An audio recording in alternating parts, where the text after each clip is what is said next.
The New York Rangers enjoy a phenomenal month of October, highlighted by a 5-0 road trip. What have we learned about Peter Laviolette, Artemi Panarin, and the importance of the preseason? All this and much, much more on today's episode of Locked On New York Rangers. You're Locked On the New York Rangers, your daily podcast on the New York Rangers. Part of the Locked On Podcast Network, your team every day.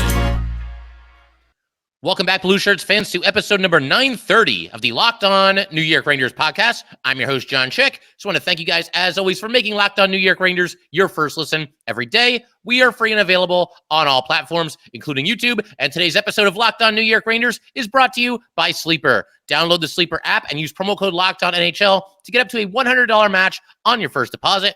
Terms and conditions apply. See Sleeper's terms of use for details. And we are, of course, part of the Locked On Podcast Network, your team every day. So the Rangers conclude the month of October in spectacular fashion. Once again, a 5-0 road trip. They go 7-2 overall during the month of October. That is the third best record in the NHL. They only trail the Bruins and the Vegas Golden Knights. And obviously a lot to like. You know, there's always some things that they can do better and things you can nitpick here and there. But for the most part, I think just about anybody would have signed up for a 7-2 start to the season, especially under a new head coach, learning a new system, a lot of different players, in the mix this year as well. Mostly good stuff all around for the month of October for the New York Rangers. And we're going to kind of celebrate the occasion here. Again, a strong month of October by going through some of the biggest takeaways regarding the Rangers throughout what was, again, a very successful opening month of the season. And I think the first thing that really stands out for me, at least, is the team is completely bought into Peter Laviolette and whatever he's been selling. He's a coach that, watching him over the years, and, they had that, I believe it was on HBO, one of those channels, I think it was HBO, the Road to the Winter Classic. That's the first time I remember really getting a chance to see what Peter Laviolette was like. They focused on the Rangers and Flyers that year. And interestingly, Tortorella was with the Rangers, Laviolette was with the Flyers. But he's a coach that I think is tough but fair. And I know there was some concern out there over, how is his fiery and demanding personality, how is that going to, mix with guys like Mika, Kreider, Panarin. You can maybe throw Adam Fox in there too. Guys that are all leaders and have their own way of, leading the team, but guys that maybe don't have the most fiery personalities. They tend to be more lead by example type rather than the rah-rah stuff. So that was at least something of a concern for certain Ranger fans, and it was in the back of my mind as well. But so far, it seems like they've really taken to their new coach, and again, they're just buying whatever he's selling and seem to be willing to play his system. And you could tell that right away, right from the opening game of the regular season in Buffalo. Seemed like it was going to be kind of a tough matchup for the Rangers going on the road against a Sabres team that's been getting better and better. They have some good young players on that team, but the Rangers went in, pretty much dominate. And we've seen the Rangers in that game and a lot of games that have followed use the 1-3-1 system that Peter Laviolette seems to like to run.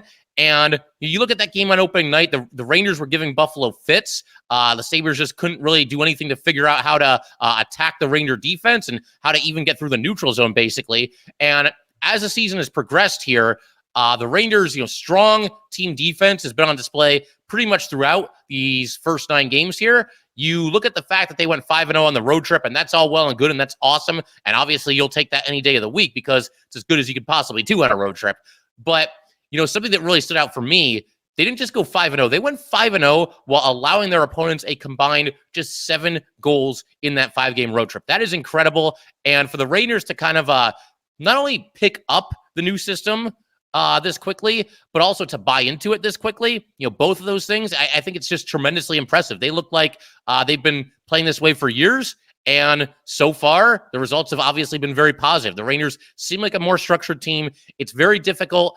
The Rangers the way they're playing defense, they're just making everything difficult for their opponents. They talked on the broadcast the other night about how there haven't been too many second chance opportunities for the Rangers opponents, and that's definitely true. One thing that I've picked up on is the Rangers really make it hard on teams when they're trying to exit their own zone. It just seems like the Rangers are contesting that play a lot more often this season. We've seen a couple different instances where a Ranger player will basically just steal the puck away as their opponent is trying to get out of their own zone, and they'll keep the offensive zone possession alive that way. Just a sense of urgency, a sense of, every single game matters, that this game is important.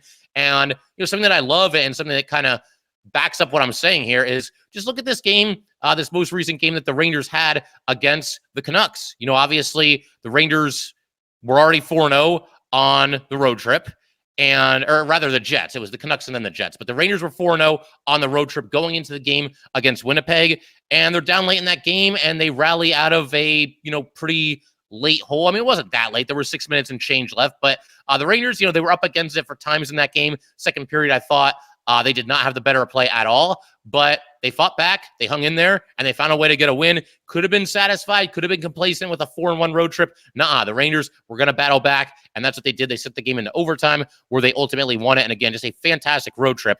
Something else that I love here, and it kind of goes hand in hand with what I just talked about, and obviously goes back to the entire topic of the Rangers buying into what Peter Laviolette is selling. They seem like a better structured team defensively. They seem like they're more committed to playing really good team defense. You can pretty much look at any player up and down the roster, and I think that's true of just about every player that the Rangers have. But the thing that I like here is they haven't really compromised themselves offensively all that much. I mean, I guess there's maybe a little bit less freelancing than maybe there was under Gerard Gallant, but they're still, despite the fact that the Rangers are emphasizing defense, they're still letting their skilled players be their skilled players. They're not trying to turn Artemi Panarin and Mika Zibanejad into like fourth-line checkers and guys that are constantly involved in board battles and doing nothing but dumping and chasing. No, they're letting them be who they are and still improving the defense. So we're kind of getting the best of both worlds here. Rangers are a very talented team. I certainly expect them to be near the top of the league as far as goals scored is concerned. But the way things are going, and perhaps even more encouragingly, they might be near the top of the league as far as goals allowed are concerned by the end of the season. I think they're on top of the league right now without checking the stats. I was doing a ton of digging and looking up stats. I did not look up that one, but if they're not at the top of the league in terms of goals allowed per game, then they have to be very, very close. They've been absolutely outstanding. And when you give up, like I said, only 7 goals in 5 games, you're going to start to climb the ranks there a little bit as far as best in the league or near best in the league in terms of goals allowed per game. But yeah, I mean, Panarin's out there. He's being Artemi Panarin. He's got 15 points. Adam Fox has got 11 points. Mika's got 9 points.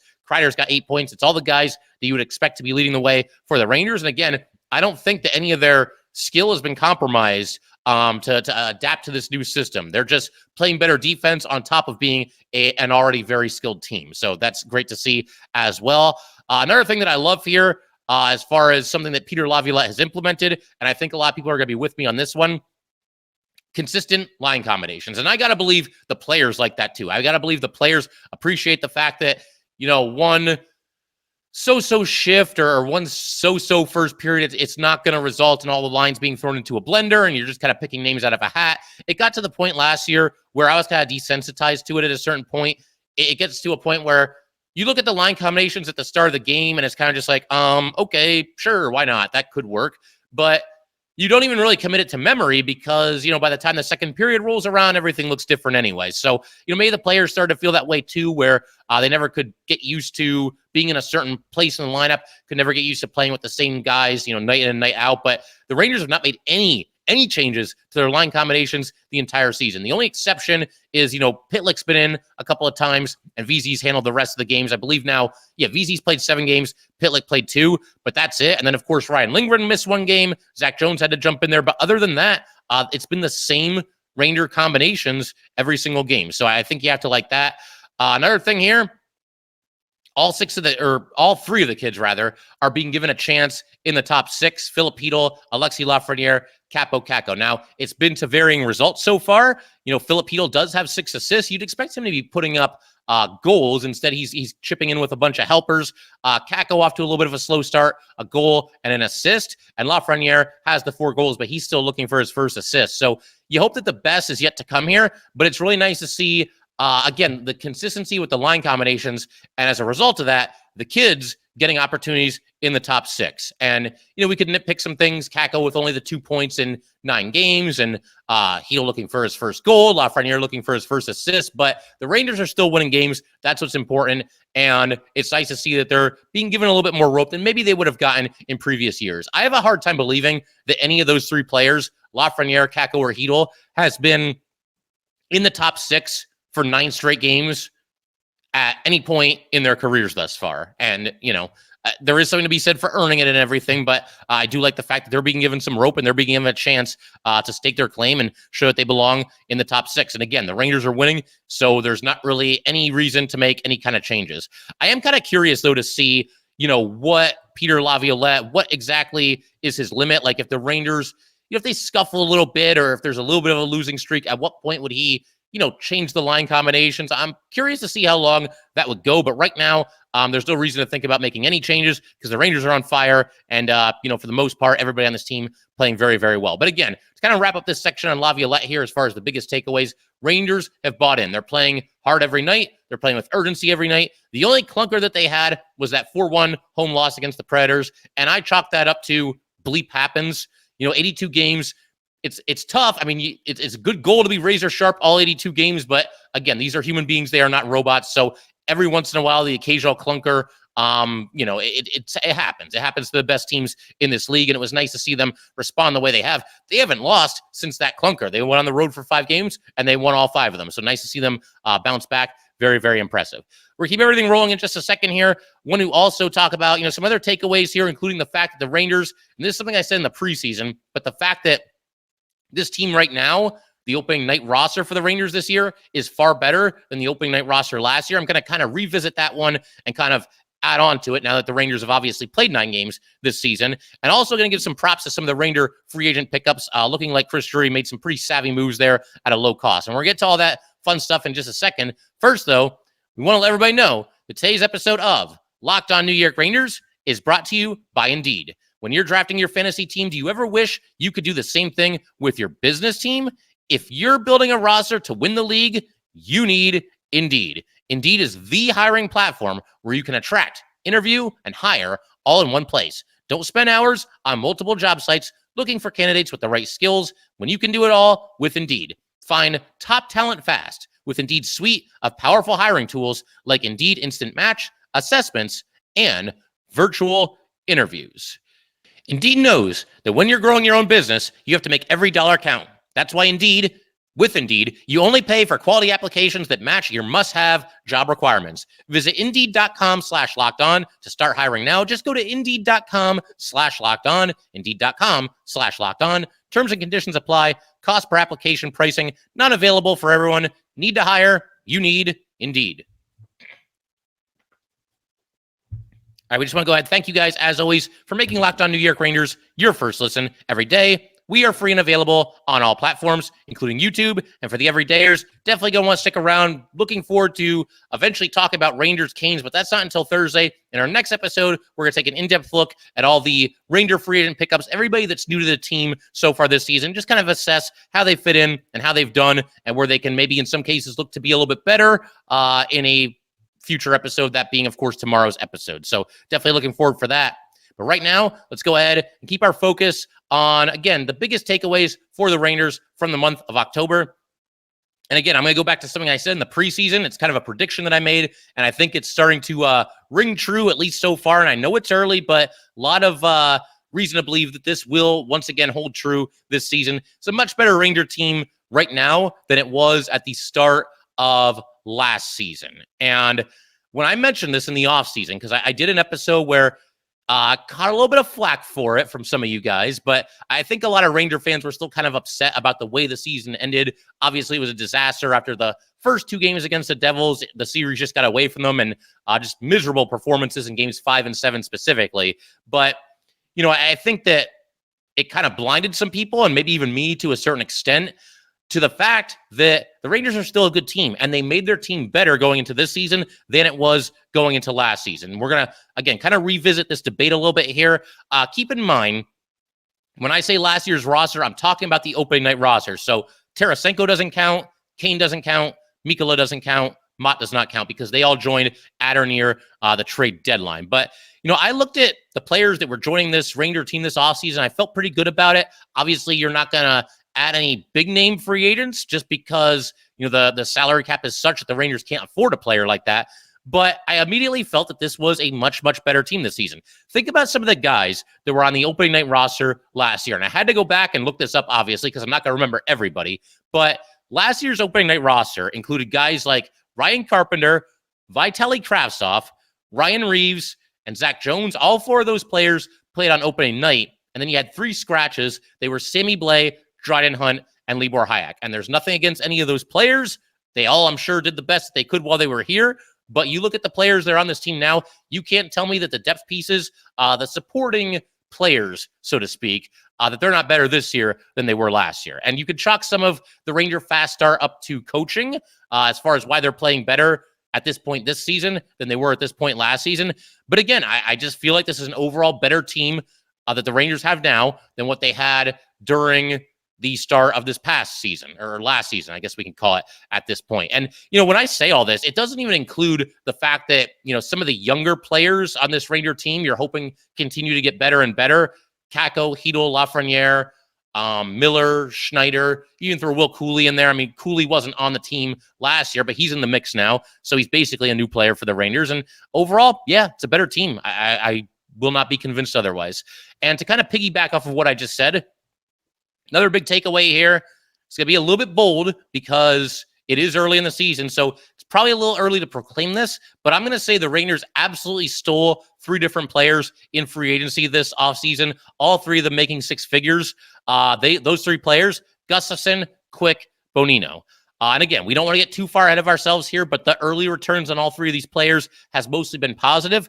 Jonathan Quick, of course, has only played in 3 games, started 2 of them, relieved Igor in another one, but look how good he's played, and they've defended well around him. But Jonathan Quick, nevertheless, has stopped 56 of 57 shots. I don't think anybody saw that coming. Even me, I was kind of optimistic about Jonathan Quick. I felt like they could still get something out of him. He could transition into a backup role. There's less wear and tear, and probably just do a better job overall in that role at this point in his career.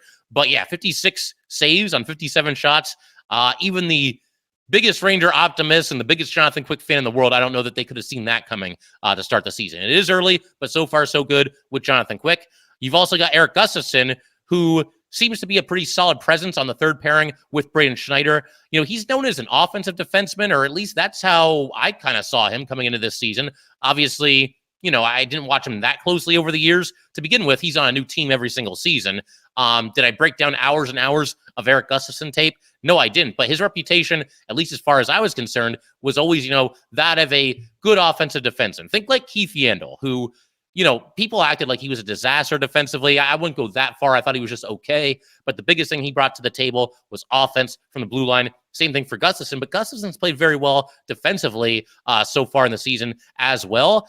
And something else we've talked about on here quite a bit is the fact that the Rangers over the past couple of years here have basically had a revolving door as far as the 6th defenseman is concerned. And you could make a case that Erik Gustafsson is the best of the bunch. It's probably either him or Niko Mikkola. Mikkola, different style of defenseman, kind of the stay-at-home type and the big, tough, physical guy.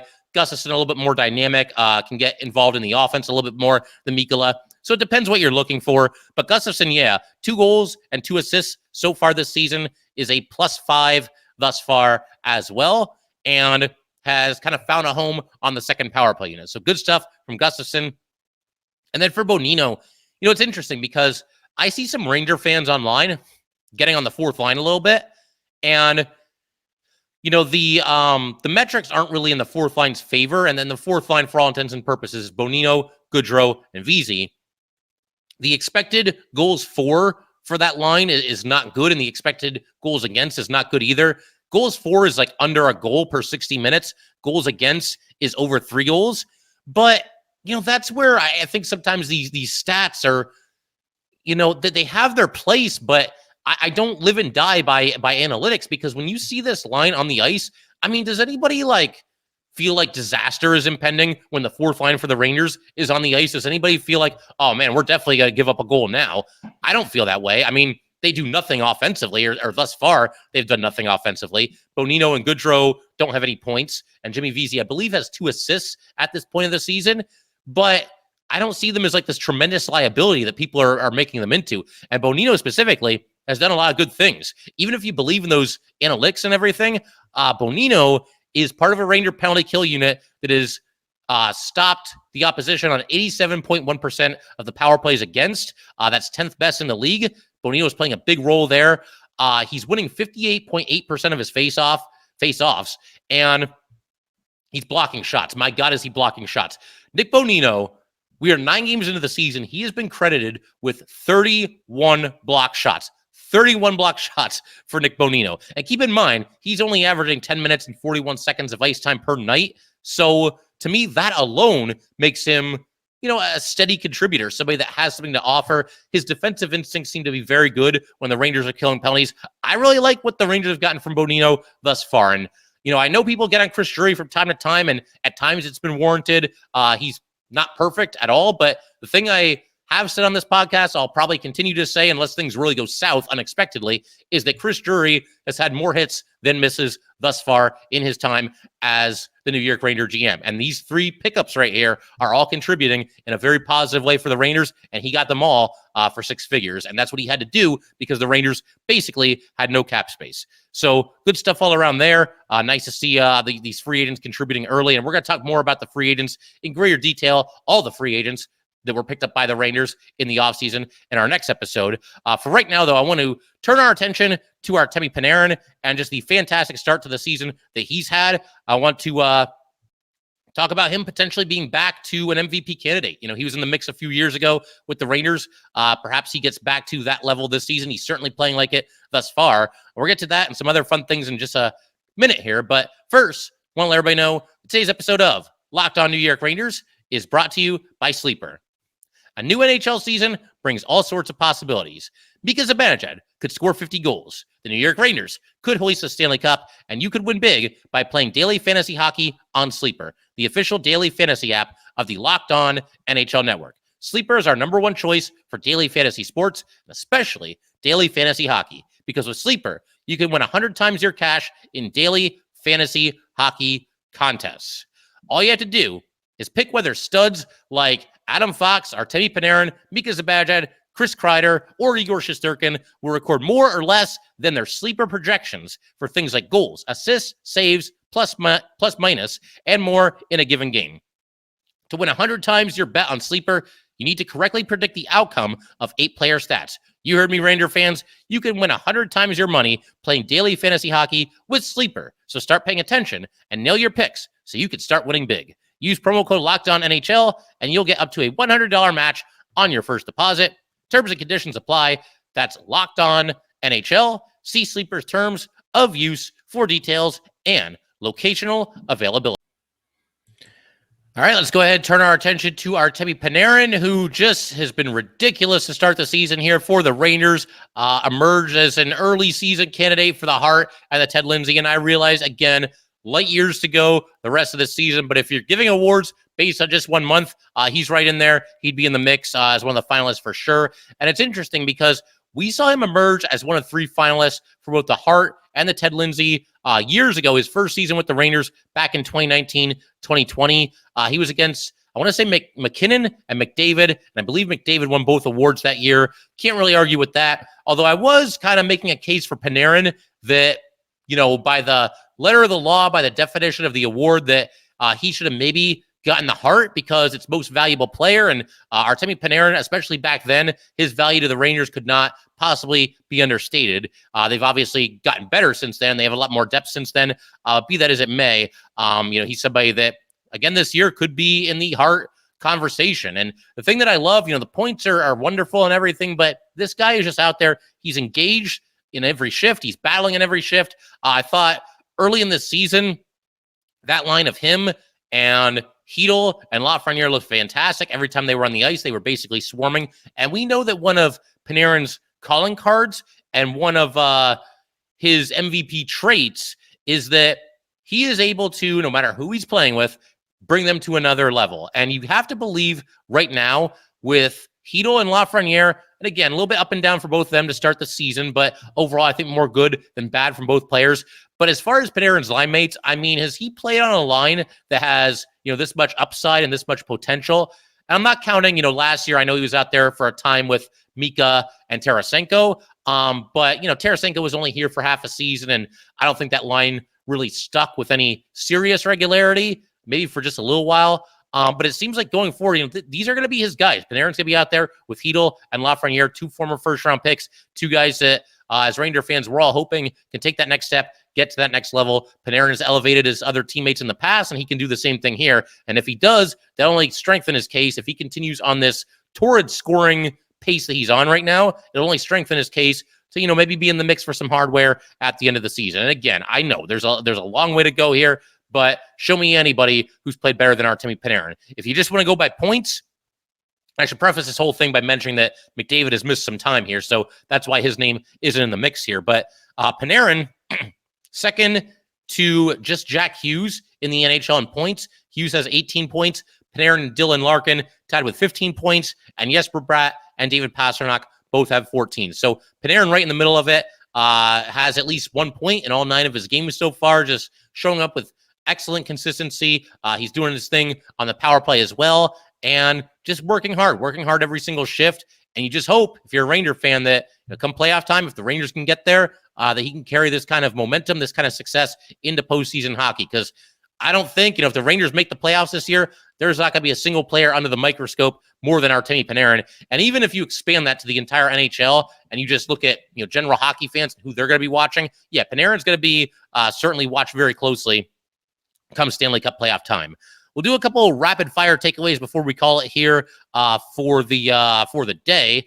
One other big takeaway here, and this is something that we discussed going into the season, the Rangers have really taken advantage of what seems to be a bit of a soft part of their schedule. Now, on one hand, 9 games in October, 7 of them were on the road. That's not easy any way you slice it. Obviously, the Rangers have passed that class with flying colors, or passed that test with flying colors, I should say. But yeah, we talked about how new coach, new faces, new system, and the Rangers are going to have to try to learn on the fly a little bit and try to figure out all this stuff as the season goes. And you just kind of hope that, maybe there will be some hiccups here and there, but maybe the Rangers can make a mistake here, a mistake there, and still get away with it because they're going up against teams that just, on paper at least, don't really look that good. And to kind of illustrate my point here, as far as this being a softer portion of the schedule, you look at the Ranger opponents so far this season, only 2 of them right now are above 500. That would be the Canucks, 5-2-1, and the Jets, 4-3-2. And honestly, if you combine those losses for the Jets, they're 4-5, so they're under 500. But you look at the entirety of the Rangers opponents, and you do their combined record. The 9 games they've played so far, the Rangers opponents have a combined record of 31, 38, and 9. And if we once again combine all those losses, that's 31 and 47, which is not a good record, but we've talked about this before too. There are not many easy wins in this league anymore. It just doesn't happen very often. Every once in a blue moon, you get the Rangers beating up the Flyers 9-0, or there's that weekend last year where they played the Penguins and the Predators back to back, and they beat them by a combined score of like 13-0 or whatever it was. So it does happen from time to time, but the easy wins, the ones where you just put it on cruise control, very, very few, very, very far between in this league. And hey, you gotta play your schedule. The Rangers don't make their own schedule. If they're playing a couple of subpar teams early, then so be it. And that's something that good teams do. We've talked about that in the past too. They take care of business against weaker teams. Something the Rangers really struggled with last year was playing down, especially early in the season, was playing down to the competition. They were losing games to the Sharks and the Ducks and the Blue Jackets and the Blackhawks. It wasn't good. They were really leaving points on the table. And this year, even if they are playing some subpar teams, they're making sure that they take advantage of it and they bank those points early in the season. Something else I'm going to throw out here as far as a takeaway, the Rangers are going to win more faceoffs than they lose for the first time in a very, very long time. So I'm going to throw a stat at you guys, and some of you might be aware of it. Some of you have an idea that, the Rangers have done well as far as faceoffs are concerned, but you better be sitting down for this one. So we've seen this team struggle on faceoffs over the past however many years it's been at this point. So the Rangers right now are 3rd in the NHL in faceoff winning percentage at 54.5%. Again, 3rd in the NHL. They trail only the Penguins and the Sharks, 2 last place teams, go figure. But you look at individuals on this Ranger team, Nick Bonino, we mentioned this earlier, 58.8% winning percentage right now for the Rangers. You got Mika Zibanejad winning just over half. He's at 50.4%.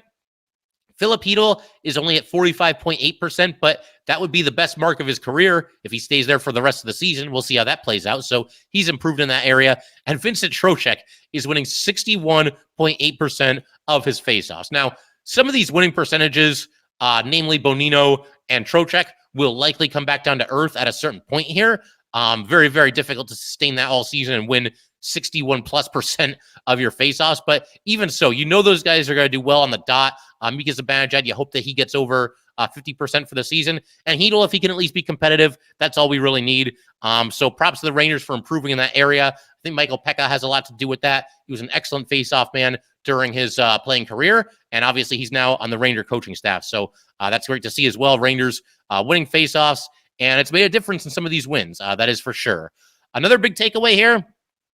The NHL preseason is completely 100% meaningless. Now, the Rangers, I shouldn't say that 100%, but it kind of is. The only players that the preseason matters to are guys that are trying to fight their way onto the roster. Will Cooley, I'm sure it mattered to him. You look at like Jimmy Vesey last year, who was on a PTO and had to make the team. So there, yeah, it makes sense. But as far as, the preseason mattering to those players, but you look at, guys that are like established stars in this league, I just think it's hard to dial it up that high in 6 largely meaningless preseason games. And I realize, not everybody's going to play in every game. They'll play in like 3 or 4 each, or 5 maybe, depending on your status with the team. But yeah, it's hard to crack up the intensity that high. And I know you want to establish an identity and establish a winning culture and all that good stuff, but they went 1-5. Everybody thought the sky was falling, and they've been a completely different team ever since the regular season started. And I would wager that most of the people listening to this, and myself included, probably been a very, very long time since you last thought about anything the Rangers did in the preseason. It's all in the past. It doesn't matter at this point. The Rangers have their team, and again, playing very, very well to start the season. To kind of wrap things up for today, there's more takeaways than this. I thought about honestly doing a part 2 tomorrow, but want to shift our attention specifically to the Ranger free agent signees. So we'll do that in tomorrow's episode. You guys can feel free to leave your takeaways in the comment section on YouTube or email it to me. Do whatever you got to do. Also, Rangers going to be at home against the Canes on Thursday at 7 p.m. Rangers in first place in the Metro. Canes in second place in the Metro with a record of 6-4. They've won 3 in a row.